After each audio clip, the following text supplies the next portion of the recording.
Saudi Arabia's King Abdullah in his first visit to the country since becoming Prime Minister.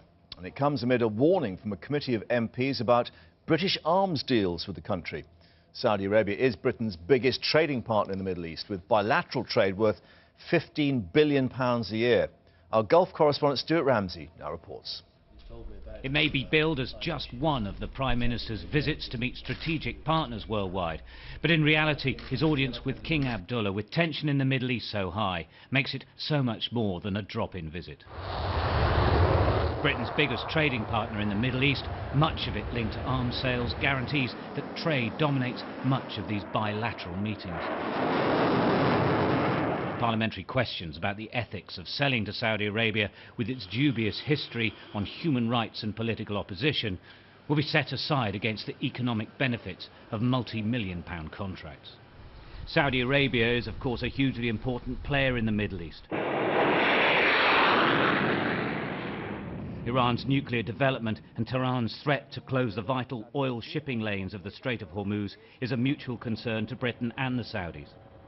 The Prime Minister assuring his hosts that economic sanctions will work. We are now looking at this whole issue of having an embargo on Iranian oil to get that regime to think again. It can take a different path and stop destabilizing the region. Key too, talks on Syria. Both countries support the faltering Arab League monitoring mission there.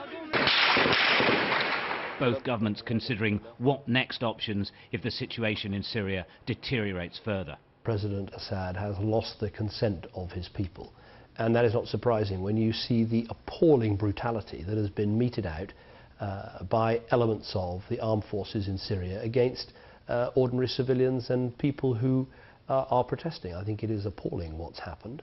Certainly there are critics of the Prime Minister's first visit to Saudi Arabia since taking office, but the argument is simple. One may dislike much of the country's policies, but it's too powerful to ignore. A pragmatism that's been followed by successive governments. Stuart Ramsey, Sky News, in the Middle East.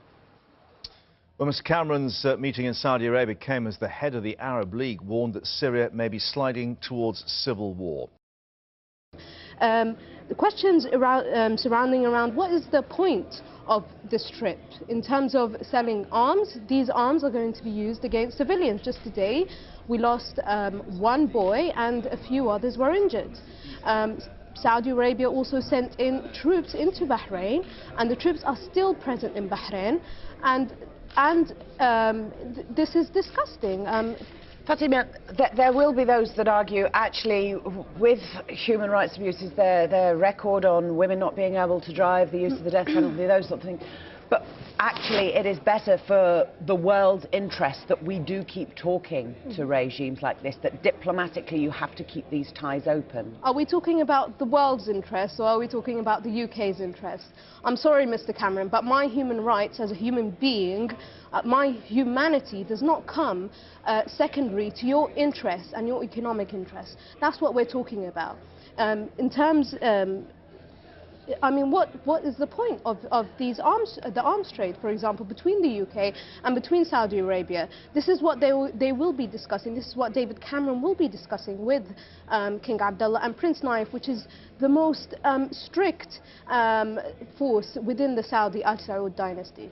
Do you get a sense in Saudi Arabia that, I mean, we know that the regime there will not tolerate any protesting, and we haven't seen in Saudi what we've seen in other places, in Syria and Egypt, for example.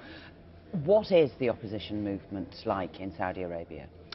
Well, actually, you haven't seen anything, because Saudi Arabia is very good in controlling who comes into the country, in terms of controlling the journalists who come into the countries and the journalists who can and who cannot. The protests have been going on in Saudi Arabia since March, and they are still going on. And every week there are renewed accounts of deaths. There are people still tortured within our prisons. There are people continuously arrested. There are protests carried out every day. And if it wasn't for the iron fist that Saudi Arabia uses, then I think we will have mass protests in Saudi Arabia, just like we've seen in Bahrain.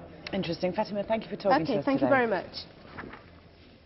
You're watching Sky News. Coming up, we've got all the business news. The markets are